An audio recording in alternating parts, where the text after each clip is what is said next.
In the midst of their worry about the next gladiator for the fourth round of Ragnarok, Brunhild and her youngest sister, Gol, are surprised by the arrival of a demigod representing the gods. It's none other than Hercules, renowned for once fighting the gods to save mankind 4,000 years ago. Hercules greets them, offering good luck before swiftly departing. The sisters can't help but feel immense respect for the powerful and righteous demigod. However, when they contemplate who would be fit to face someone as formidable as Hercules, Brunhild has a bold idea. She decides to choose the human she despises the most, the epitome of wickedness and malevolence, Jack the Ripper, a notorious bloodthirsty serial killer. When Hercules learns that he will be facing such a vile opponent, he becomes furious and dissatisfied with humanity's representative. Even the human side is dissatisfied with this choice. Hercules considers trying to convince Zeus to spare Jack's life from the dreaded realm of Niflheim if he surrenders. But Jack politely declines the offer, surprising Hercules. Instead, Jack reveals his Volander, a giant pair of scissors, and asserts that he's determined to fight with it. This weapon baffles both gods and humans. As the battle commences, Jack tries to evade Hercules, using a piano string trap. However, Hercules effortlessly overcomes it. Frustrated, Jack continues to throw knives at Hercules, but the demigod's body remains impervious, thanks to his immense power. Unfazed, Hercules approaches Jack, determined to defeat him. But there's a twist. Jack had lied about his Volander. His true power lies in his pocket, allowing him to create weapons capable of harming even the gods. With this revelation, Jack's knives pierce Hercules' body, catching him off guard. Despite the pain, Hercules persists, using his mace to defend himself while steadily closing the distance to Jack. Hercules employs his 12 divine arts, starting with the first labor, the Nemean lion, to knock Jack back and dislocate his shoulder. Jack, however, skillfully fixes his shoulder and prepares for the next act. The tension rises as the battle enters its second act, promising even more intense clashes between Hercules and the cunning Jack the Ripper. But Jack continues to smile through these moments by singing a popular song that rings through London. Ares reveals that Hercules has successfully completed the 12 labors and mastered the 12 divine arts, granting him tremendous powers. However, these powers come at a great cost. Every time Hercules utilizes them, his tattoos spread across his body, causing excruciating pain. If the tattoos cover his entire body, it would be fatal for the demigod. Aware of this vulnerability, Jack strategically keeps his distance from Hercules and hurls knives at him. Hercules is forced to maintain a defensive stance while gradually closing in on Jack. To everyone's surprise, Jack discovers a peculiar ability, using piano strings scattered across the street to levitate in the air. He uses these strings as bowstrings to launch knives at Hercules. In response, Hercules employs the sixth labor, the Stenfully invert, redirecting the knives back at Jack, causing damage to his monocle. In the heat of the battle, Jack reveals his strangely red right eye and mumbles about his ability to perceive the colors of Hercules. It seems he is fixated on knowing what color Hercules would be in his final moments of defeat.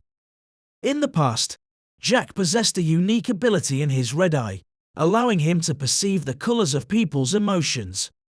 He noticed that bad individuals emanated a red hue, while good-hearted people exhibited vibrant colors, much like his mother, whom he cherished deeply. His mother, once a prostitute, had endured 5 abortions before finally deciding to give birth to Jack. He felt grateful that she chose to keep him despite the difficult circumstances.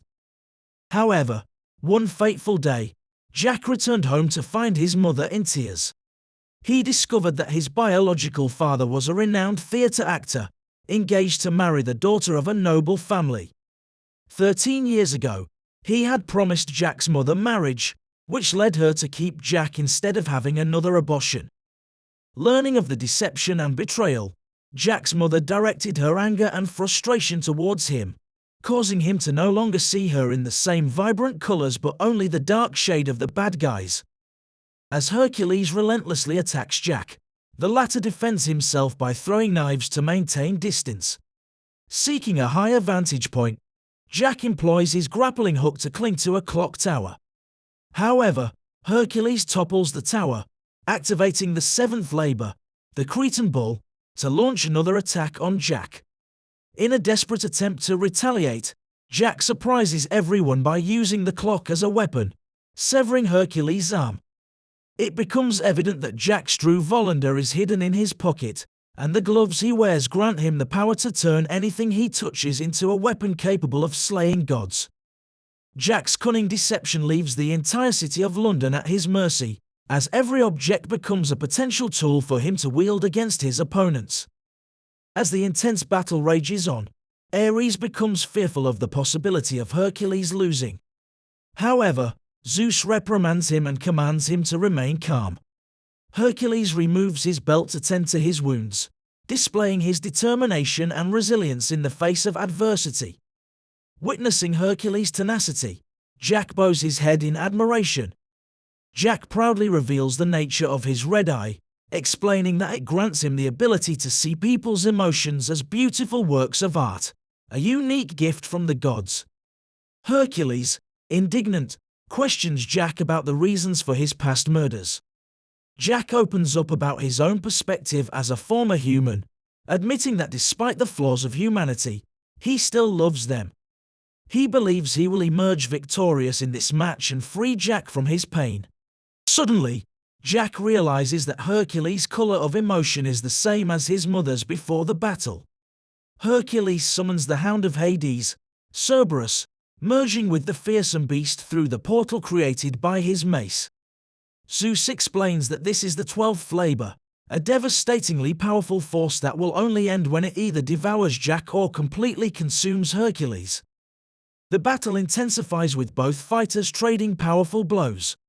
Jack attempts to keep his distance, but Hercules relentlessly pursues him, causing Jack to fall and be injured by an iron bar.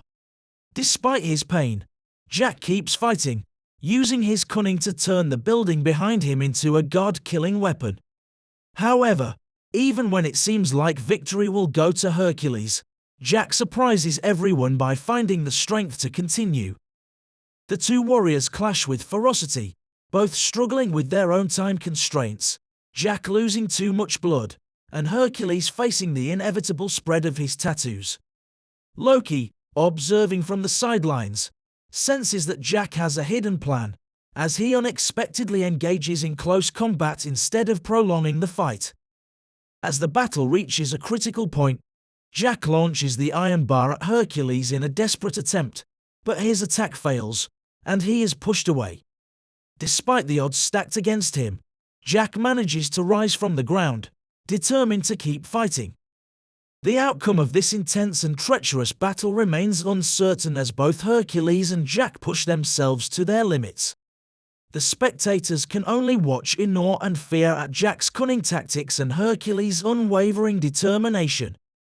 The clash of titans continues, and the fate of this match hangs in the balance. After a fierce and intense battle, Jack and Hercules simultaneously deliver the finishing blows to each other. Hercules lands a powerful punch on Jack's head, causing him to fall momentarily, but Jack quickly regains his balance. He uses his own blood as a weapon, successfully piercing Hercules' chest. Despite the fatal wound, Hercules acknowledges Jack's strength as an opponent and asks about the color of his heart. Jack replies that Hercules' heart still radiates a bright light until the very end. In a poignant moment, Hercules spreads his arms wide and embraces Jack, expressing his unwavering love for humanity, regardless of the circumstances. Gradually, Hercules' soul disappears forever, marking Jack's victory in the match.